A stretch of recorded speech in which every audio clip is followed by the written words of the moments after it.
Jadi ini saya akan menyampaikan. Jadi ini ada paket rekomendasi penurunan AKI dan AKB dari PKMK. Saya menyampaikan. Ya, ini latar belakang. Jadi perlu ya dari kajian kami lihat ya, dari pengalaman selama 32 tahun dan sebagainya, itu kebijakan biasanya seragam untuk seluruh Indonesia. Ya, jadi seragam. Di Jogja begini ya, di Irian sama ya, di NTT sama ya. Kemudian padahal kondisi geografis dan budaya beragam. Tadi Bu Nayati juga udah menyampaikan. Jadi geografis ada yang kepulauan, ada yang dataran dan sebagainya ya. Dan budaya ya, budaya di Papua beda dengan di Jawa Tengah dan sebagainya, dan juga di DKI misalnya.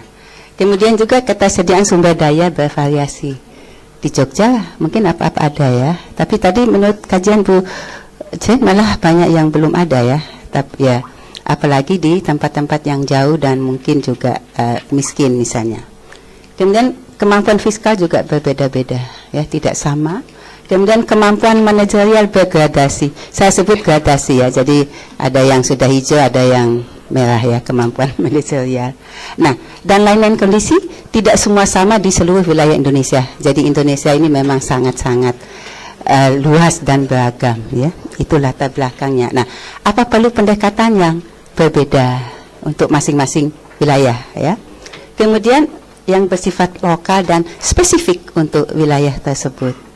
Jadi kalau seragam kelihatannya itu kok ya mungkin tidak begitu tepat karena kondisinya yang sangat beragam ya. Nah, kemudian kami melakukan kajian ya, kajian oleh Pokja. Jadi di Prof Laksono membidani adanya Pokja KIA. Pokja itu kelompok kerja, jadi anggotanya luas dan banyak, tapi semuanya adalah terkait dengan KIA.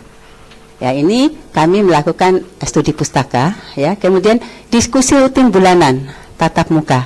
Jadi kami memiliki rutin setiap Selasa pertama.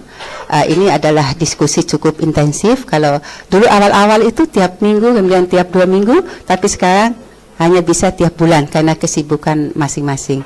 Nah, siapa yang berdiskusi di sini? Dulu awalnya adalah para dosen, peneliti, dan konsultan yang terkait KIA. Tapi lama-lama berkembang itu dengan dinas kesehatan, rumah sakit, kemudian ya dinas kesehatan provinsi dan juga kabupaten kota dan juga rumah sakit. Kemudian berkembang terus juga akhirnya ada juga dari pemerhati yang lain. Nah, dan diskusi awal dulu lebih mengkaji hal-hal yang sifatnya klinis atau di hilir atau di rumah sakit ya, atau pelayanan klinis. Tapi sekarang kami merasa bahwa permasalahan KIA terutama AKI dan AKB tidak hanya itu masalahnya, tapi kami sudah mulai diskusi ini dengan berambah dengan narasumber yang berasal dari luar kesehatan, seperti kemarin kepala BKKBN, kepala BPPM ya, Badan Pemberdayaan Perempuan dan Masyarakat, dan besok bulan Desember kami akan mengundang Ibu Dr. Nayati ya. Ibu, terima kasih sudah hadir ya besok. Jadi kami akan melihat kematian ibu dan bayi dari aspek budaya dan antropologi ya, gimana ya. Ini masih asing bagi kami, tapi kita akan mencoba untuk mengkaji itu ya.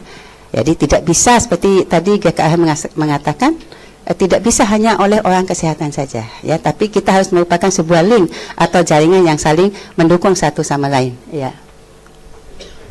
Kemudian kita punya diskusi by mailing list ya, kita punya ini desentralisasi kesehatan. Jadi siapapun itu bisa ikut akses ini, dan yang sudah mendaftar sebagai anggota jaringan itu bisa langsung berdiskusi di situ. Dan alhamdulillah di situ karena sifatnya seluruh Indonesia, jadi banyak sekali masukan yang kita dapat.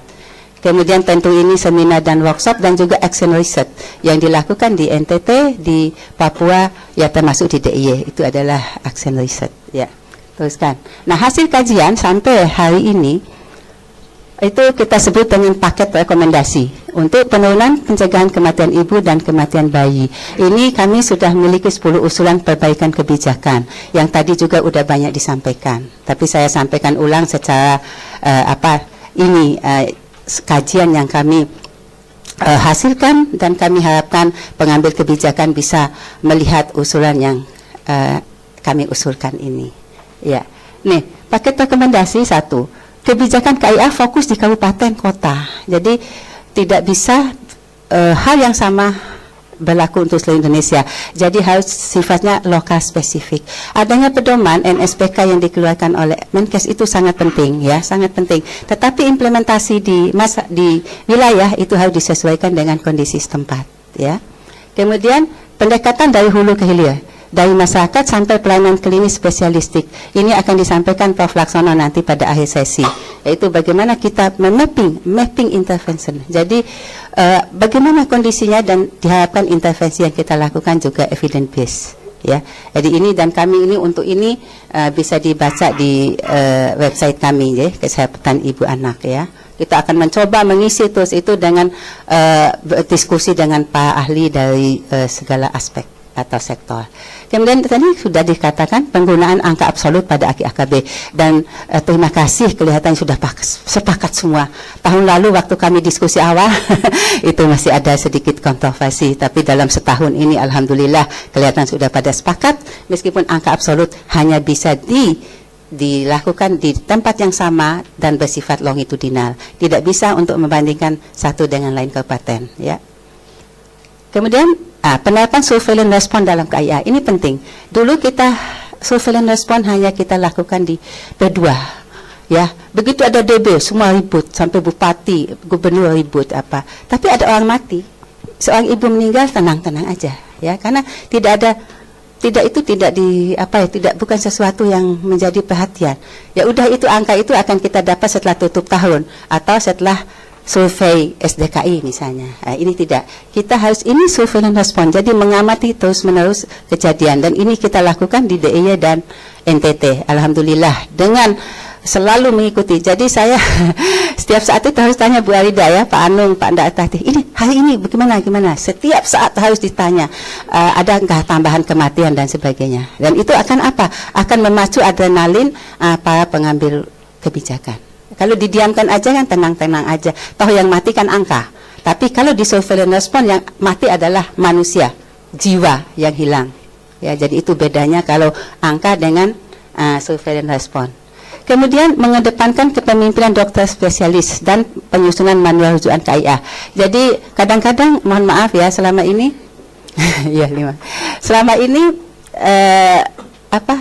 dokter spesialis, mohon ya, kan ya pokoknya ngobati sembuh atau ngobati mati atau apa gitu aja kan, ya udah selesai. Tapi kita mengharapkan dokter spesialis itu juga peduli pada angka-angka, peduli pada kejadian, surveillance respon dan sebagainya. Ini dan kasusnya apa sih yang banyak dan sebagainya. Itu kami coba mendesain itu supaya dokter spesialis peduli. Kepemimpinannya kan juga kita pengalaman juga mengatakan, misalnya kalau kepala dinas ngomong dengan bupati mungkin biasa kepala dinas ngomong, tetapi kalau ngomong itu ada dokter spesialis ngomong sama bupati, mesti bupatinya lebih peduli, ya. Itu juga sebuah pengalaman yang baik, ya. Kemudian sebentar, kembali dulu, ya. Dan penyusunan manual rujukan ini sudah kami lakukan dan sudah banyak ini yang mengadop ini. Jadi manual rujukan, sistem rujukan nasional sudah ada. Jadi apa yang kita buat bukan menghilangkan apa yang bersifat nasional, itu sudah oke, tetapi kita bagaimana yang lokal spesifik di kabupaten masing-masing, itu yang perlu kita lakukan. Dan ini kami mencoba, dan di UGM ini sudah mengeluarkan generiknya yang ditata ulang oleh masing-masing pokja di kabupaten kota. Kemudian terus Mas, ya, revitalisasi AMP di rumah sakit dan dinkes kabupaten kota. Jadi dulu AMP dianggap sebagai sebuah penghukuman, pengadilan, ya.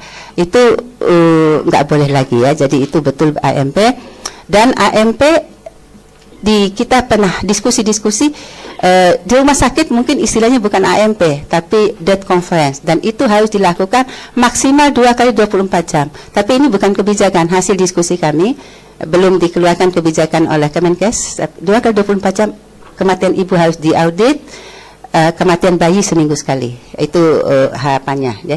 Dan juga format AMP itu harus lebih disederhanakan. format yang sekarang itu adalah sebagai sebuah penelitian ahli, seorang peneliti. Nah, bagaimana formatnya lebih disederhanakan dan bagaimana hasil AMP keluar rekomendasi. Selama ini rekomendasi ya berhenti sampai rekomendasi. Bagaimana rekomendasi itu ditindaklanjuti oleh para pengambil kebijakan. Kemudian ketujuh, perbaikan perencanaan program KIA, perencanaan berbasis bukti.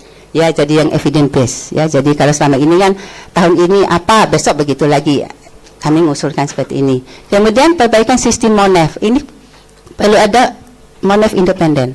Jadi mungkin dari perguruan tinggi atau dari mana, tapi sifatnya independen dan mereka melakukan MONEF. MONEF yang dilakukan selama ini biasanya hanya titip SPJ. Ya kan? Ya. Dari Dinas Kesehatan Kabupaten cap SPJ ke puskesmas. Dari Dinas Kesehatan Provinsi mungkin ya tidak jauh-jauh beda ya, beda dikit kali ya. Tapi ini harus jadi ini betul-betul harus bagaimana kita harus mendesain ini menjadi sebuah yang sungguh-sungguh ya. Kemudian contracting out SDM untuk daerah sulit. Jadi ini contohnya di NTT ya, dan cukup menurunkan kematian. Kemudian yang 10 ini yang sedang kami godok ini ya, Prof. Laksono ini, pemacu adrenalin terus. Tim konsultan manajemen KIA untuk membantu Dinkes Kabupaten Kota, Dinkes Provinsi, dan kalau mungkin Kemenkes juga membutuhkan.